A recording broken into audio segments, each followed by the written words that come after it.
el extendido, lo tiño con esas tinciones particulares supravitales llamadas, pongo de manifiesto esta sustancia granulofilamentosa y he dicho esto es reticulocito. Ahora, esa sustancia la van a perder los reticulocitos en sangre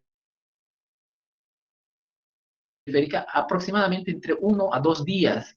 Va a perder todo el resto que quedó suspendido y se va a convertir en un eritrocito común y corriente. Diferencias funcionales no hay muchas. El reticulocito, tanto como el eritrocito, tienen la misma función y funcionalidad. No hay variaciones. Pero el encontrar reticulocitos de mayor o menor número tiene un gran significado desde el punto de vista diagnóstico. Lo veremos en su momento para no generarles mucha confusión ahorita. ¿Sí se ha entendido a qué se refiere con la sustancia granulofilamentosa? Sí, doctor. Si tienen alguna otra duda o no queda claro, siempre pueden volver a preguntar, no hay ningún problema.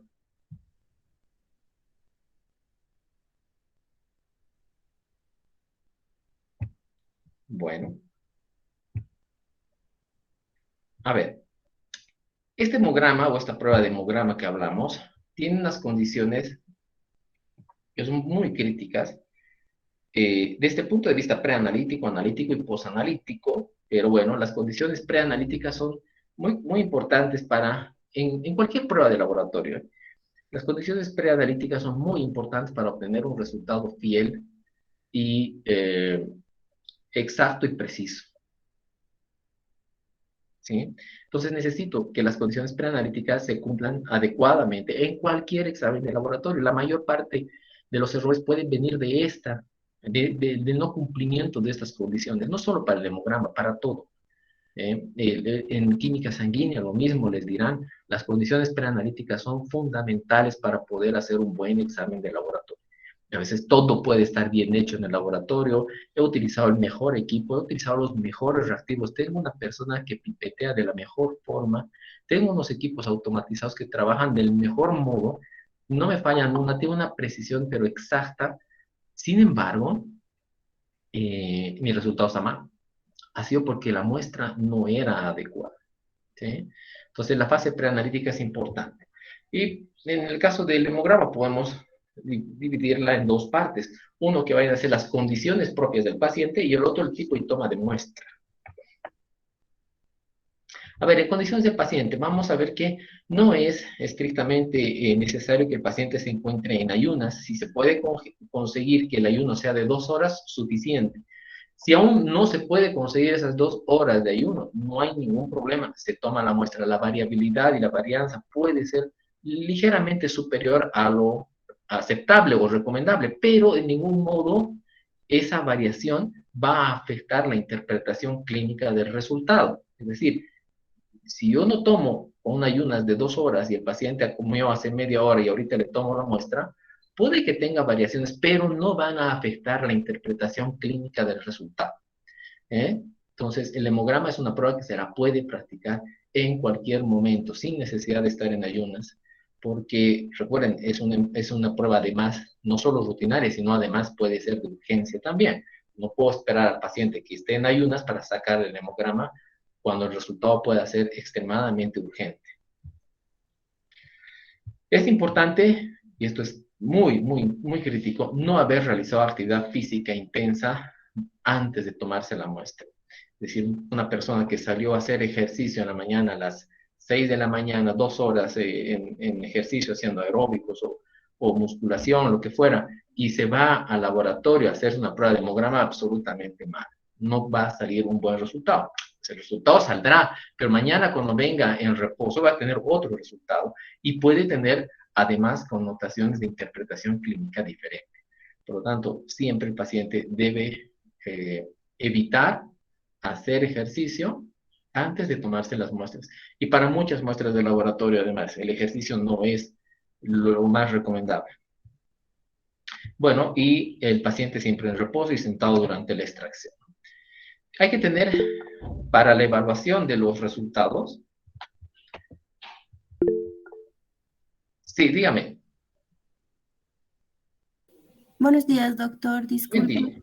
Claro. Em, en el aspecto de que dice que no debe realizar actividad física, ¿en qué parámetro más que todo influye, doctor, el hecho de que un paciente realice En, en, ejercicio? en todo lo derivado de la serie roja. concentraciones de glóbulos rojos, hematocrito, hemoglobina, y claro, por ende, todos los volúmenes, el volumen corpuscular medio, hemoglobina corpuscular medio, son los parámetros que más se afectan.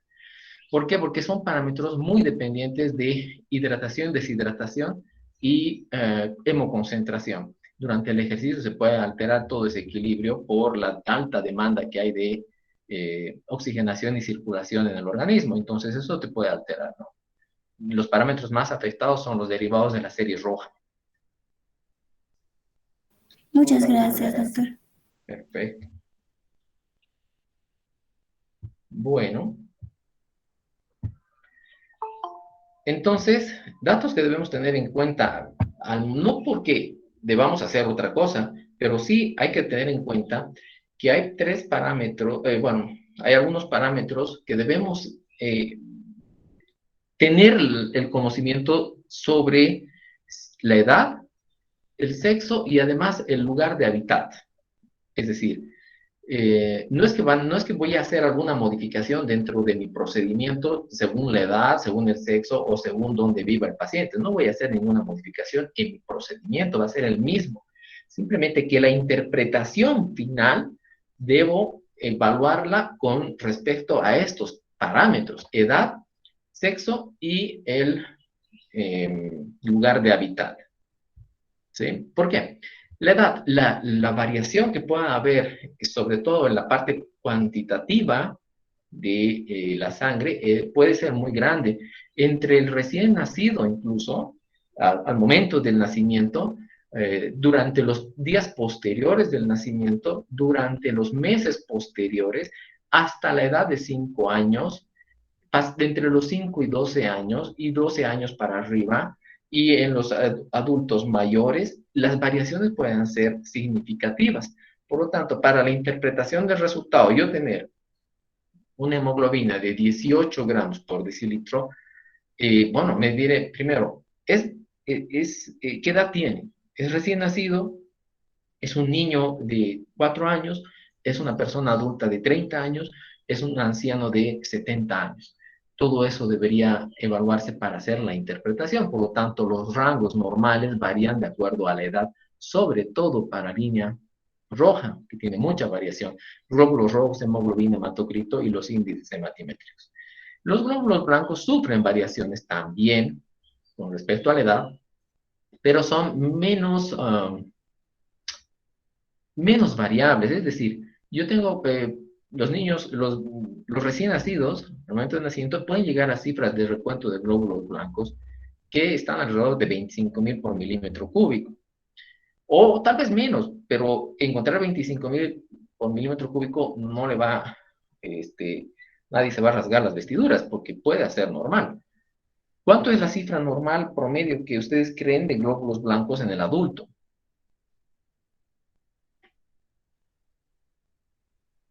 ¿Ah? A ver, un número, una cifra.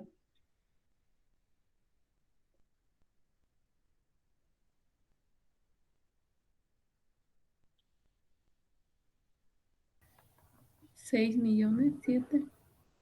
En glóbulos blancos. A ver, ¿alguien se haya hecho un hemograma alguna vez y ha visto en glóbulos blancos cuánto tenía? Entre 4.000 y 10.000, doctor. Exacto, entre 4.000 y 10.000 por milímetro cúbico, ¿no es cierto? Por milímetro cúbico, entre 4.000 y 10.000 por término más o menos. Encontrarán variaciones en los textos, que les digan 4.500 a 10.500, 5.000 a 11.000, 4.000 a 11.000.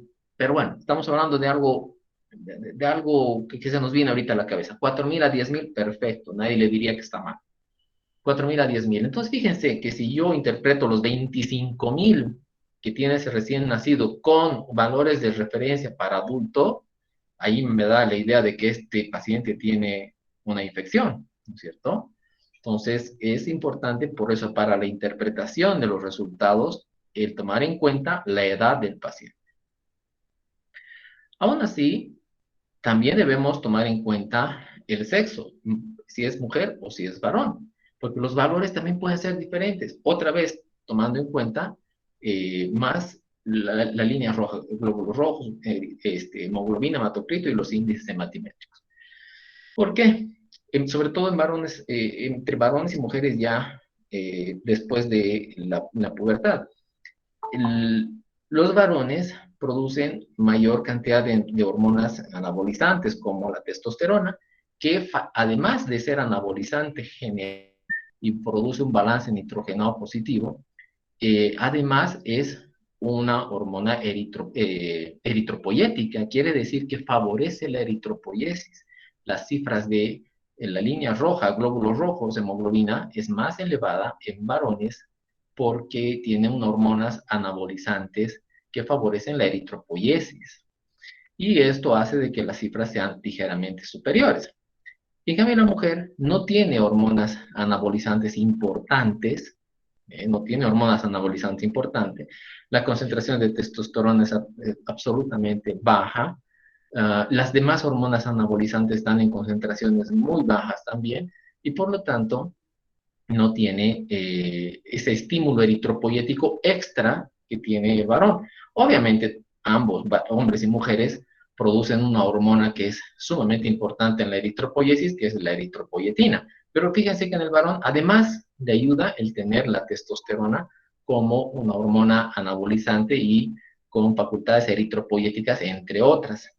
¿Sí? Bueno, y además le sumaremos que las mujeres en edad fértil pues van a tener un cierto desequilibrio por pérdidas menstruales todos los meses, que si viéramos el balance, el sistema debería ser capaz de nivelar eso por acción precisamente de la eritropoyetina, pero a veces no, y se van sumando déficit mensualmente, cada vez un déficit pequeño y un déficit pequeño, entonces hasta que se cumple se produce un balance, y ese balance puede hacer de que las cifras estén ligeramente más bajas.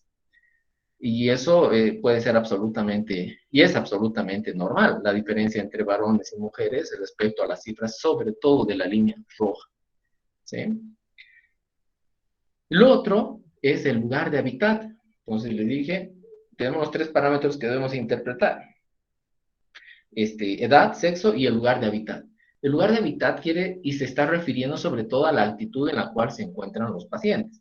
No vamos a tener los mismos valores entre el nivel del mar en Cochabamba o por ahí en Potosí, ¿no es cierto? ¿De qué manera puede influir eso?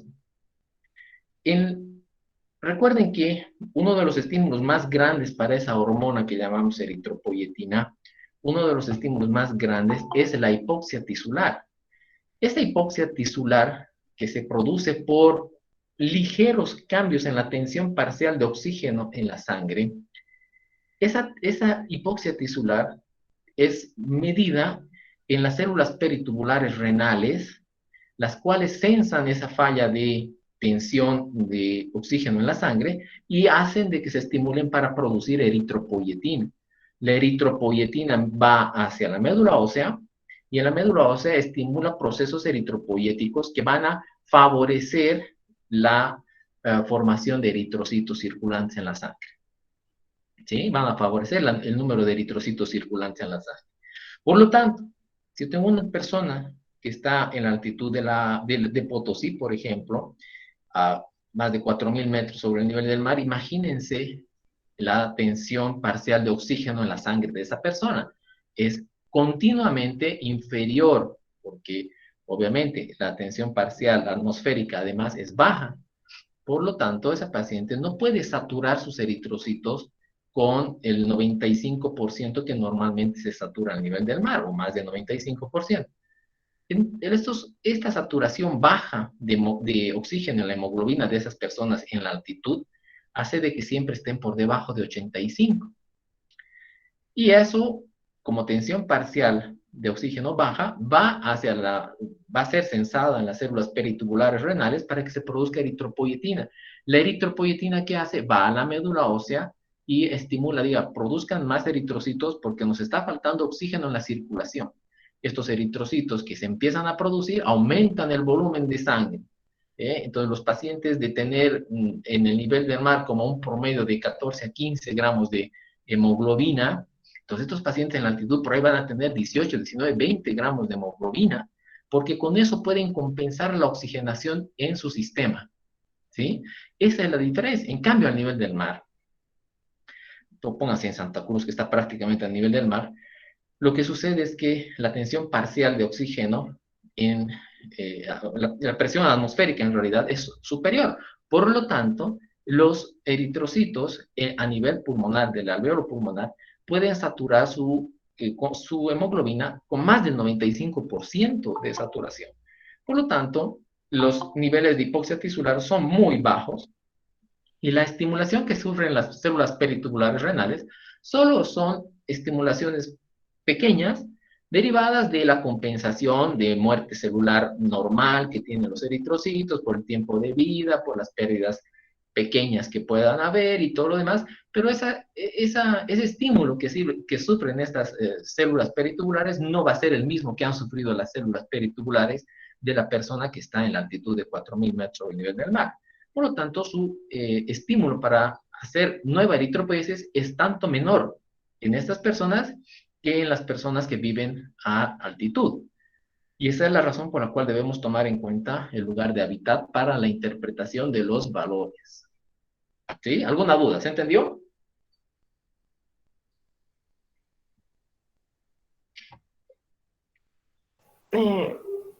Doctor, una pregunta. Sí. Digamos, si la persona es de La Paz originariamente y viene a Cochabamba y se hace analizar, afectaría, ¿no? Variaría. Sí, evidentemente, si esa persona está viniendo ayer y hoy día se hace el examen, va a tener valores muy diferentes. O sea, sus valores de referencia van a ser si yo les voy a poner los valores de Cochabamba y él tiene los valores por la producción que normalmente tenía en la ciudad de La Paz, por ejemplo, obviamente me va a parecer como si estuvieran elevados. Precisamente por eso yo debo preguntar al paciente la edad, obviamente es el sexo, y dónde estaba, cuál es el lugar de hábitat. ¿Usted radica todo el tiempo aquí en Cochabamba? No, he venido, yo normalmente estoy en Potosí y he llegado anoche. Ah, ya debo interpretar de que esos valores van a cambiar y tengo que adecuar los valores de referencia para el lugar donde normalmente estaba habitando, que era Potosí, por ejemplo, ayer. Ahora, obviamente que una radicatoria de más de 20 días en un lugar de hábitat puede ya nivelar los valores. Es decir, si esta persona, en vez de haber venido ayer, ha venido hace 20, 30 días atrás, ya debería estar en valores normales. O sea, normales para la región. Ya debería tener esos valores. Si hubiera venido hace 20 a 30 días atrás. ¿Por qué? Porque el sistema mismo, ¿qué es lo que hace? Como vino de Potosí o de La Paz, donde tenía una concentración más alta de hemoglobina y un mayor número de eritrocitos, como venía de esa zona, al llegar a un lugar donde hay mayor presión atmosférica, mejor tensión parcial de oxígeno en la hemoglobina, ya no se necesita, ¿no es cierto? Ya el sistema de homeostasis que tiene la eritropoiesis dice, ya no necesito tantos eritrocitos. ¿Qué hace?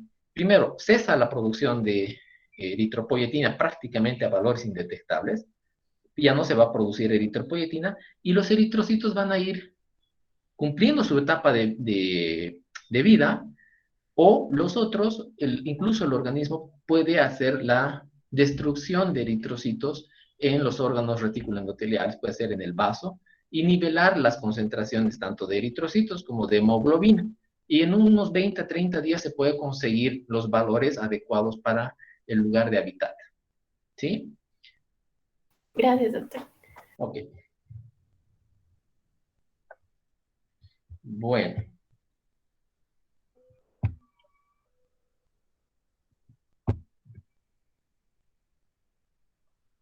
Bueno, a ver, diferencias de muestras. Las muestras pueden ser venosas, capilares o arteriales. Sobre todo con respecto a la muestra capilar, deberíamos tener algunas consideraciones porque puedan generar valores de referencia algo diferentes. ¿Por qué? Porque al hacer extracciones capilares, normalmente lo que pasa es que se mezcla con líquido del tercer espacio, es decir, líquido intersticial, por la presión que se hace para la extracción de la muestra. Obviamente, la idea es haga la punción, puede ser en el pulpejo del dedo o en los recién nacidos en el talón, y deje que la sangre fluya libremente, pero no se consigue muy fácilmente que la sangre fluya libremente. Siempre hay que ejercer cierta presión. Lo menos intensa, pero se ejerce presión para generar las gotas de sangre y poder recolectar esto en sangre capilar. Por eso pueden tener valores de referencia ligeramente diferentes, y hay que considerar esto también.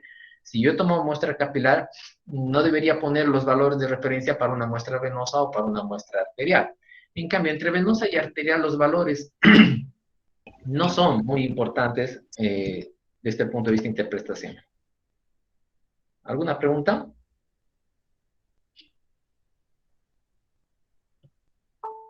Bueno. Entonces tenemos algunas ventajas sobre lo que son las punciones venosas y las desventajas de las punciones venosas. Las punciones capilares, tenemos las ventajas de las punciones capilares y las desventajas de punciones capilares. Bueno, a ver, aquí hay una parte muy importante ya desde analizando la situación en el laboratorio mismo, y claro, lo veremos cuando estemos haciendo prácticas, pero por lo general, siempre en hematología vamos a requerir sangre anticoagulada, no solamente por esto del hemograma, en la mayor parte de las pruebas hematológicas se requiere sangre anticoagulada. Debemos recolectar la sangre y generar un efecto de anticoagulación para que se mantenga en estado fluido y no se activen los mecanismos de coagulación. Esto lo conseguimos al recolectar con diferentes anticoagulantes, como las sales de DTA, que nos van a formar complejos estables con el calcio para secuestrar el calcio. Recuerden que el calcio es un factor de coagulación. Si no hay calcio, coagulación no existe. Es muy importante el calcio, sobre todo cuando se une con ciertos factores, y el factor plaquetario 3 al endotelio vascular dañado, o al subendotelio vascular en este caso. Es muy importante el calcio, por lo tanto, si yo secuestro el calcio y no lo tengo disponible en el sistema, no hay coagulación y la sangre se mantiene en estado fluido. Bueno, tenemos varios, y la mayor parte de los anticoagulantes utilizados en hematología tienen ese mecanismo, secuestro de calcio. Algunos tienen mecanismos diferentes, pero no son los más empleados. La heparina no tiene un mecanismo de secuestro de calcio, tiene otro tipo de acción. Pero bueno, las sales de DTA son las más comunes para hacer la anticoagulación, y sobre todo en el hemograma es lo más usado. Normalmente se utiliza alrededor de 1 en 100 de proporción, es decir, 10 microlitros de anticoagulante con 1 ml de sangre es suficiente para anticoagular. Podemos hacerlo esto en las proporciones que querramos, pero manteniendo 1 en 100. O sea, decir, las cantidades que querramos, pero manteniendo la proporción 1 en 100 más bien.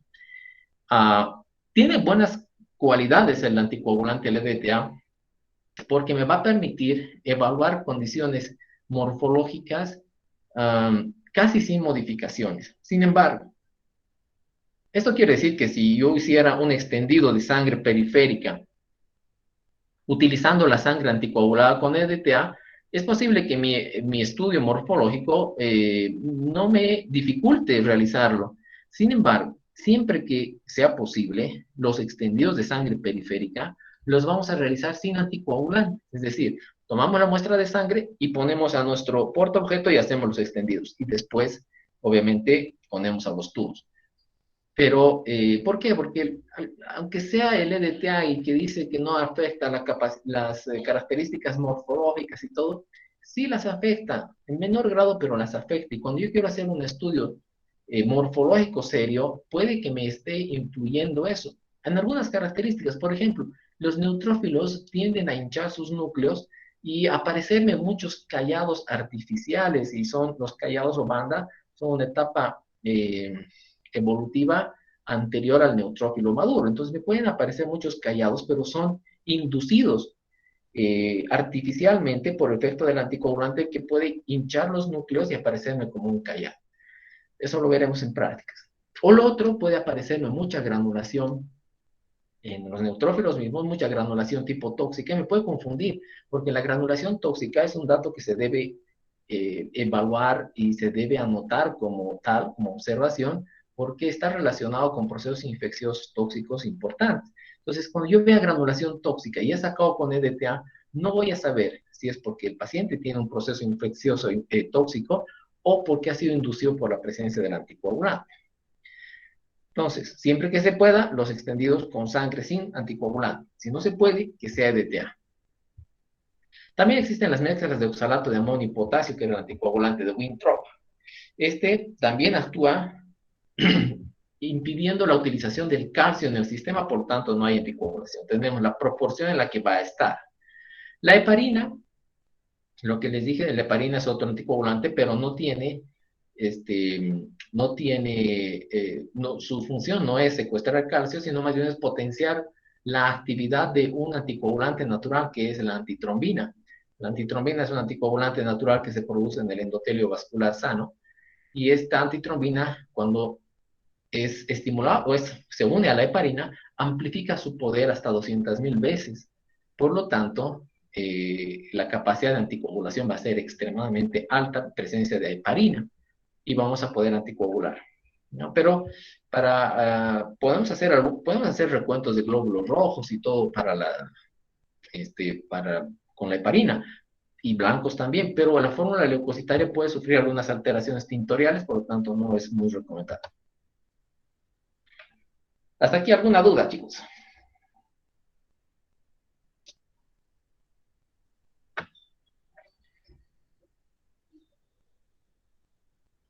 Doctora, entonces la EDTA afecta la morfología de la sangre.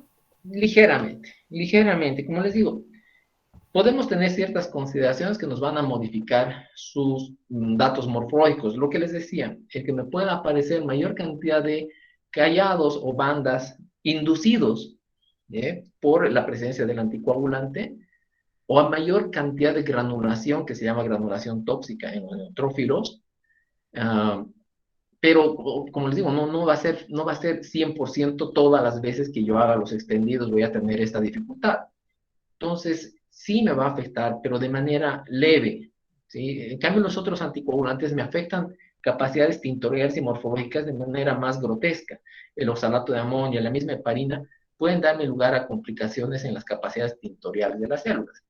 Pero bueno, el que menos afecta es el EDTA. Siempre que se pueda, extendidos y tinciones con sangre sin anticoagulante, sacada directamente. Si no se puede, que sea con EDTA, afecta morfológicamente, pero en grados mínimos o muy bajos. Siempre, pero hay que tener en cuenta que puede afectar. Está bien, doctor, gracias. Bueno. Bueno, chicos, vamos a quedar acá. Porque, hoy día tengo a mediodía examen, creo, de mesa, ¿no es cierto? Tenemos examen de mesa y no voy a poder avanzar mucho con los estudiantes de las 12 porque voy a estar compartiendo pantalla para hacer el examen y para pasar la clase. Entonces, vamos a quedarnos ahí. Voy a subir todo el tema completo a la plataforma para que ya lo tengan disponible, puedan revisarlo, puedan verlo. Y ya la siguiente clase también, cuando completemos este tema, podamos ya tener mayor conocimiento sobre lo que vamos a avanzar en la siguiente clase. ¿Alguna duda, preguntas que tengan, por favor, sobre este tema o sobre consideraciones propias de la materia?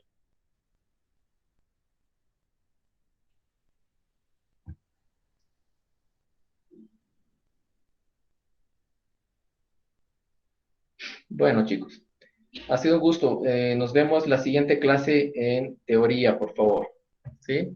Pueden retirarse. Hasta luego, doctor. Hasta luego. Hasta luego. Hasta luego. Que les vaya bien. Que tengan buena semana.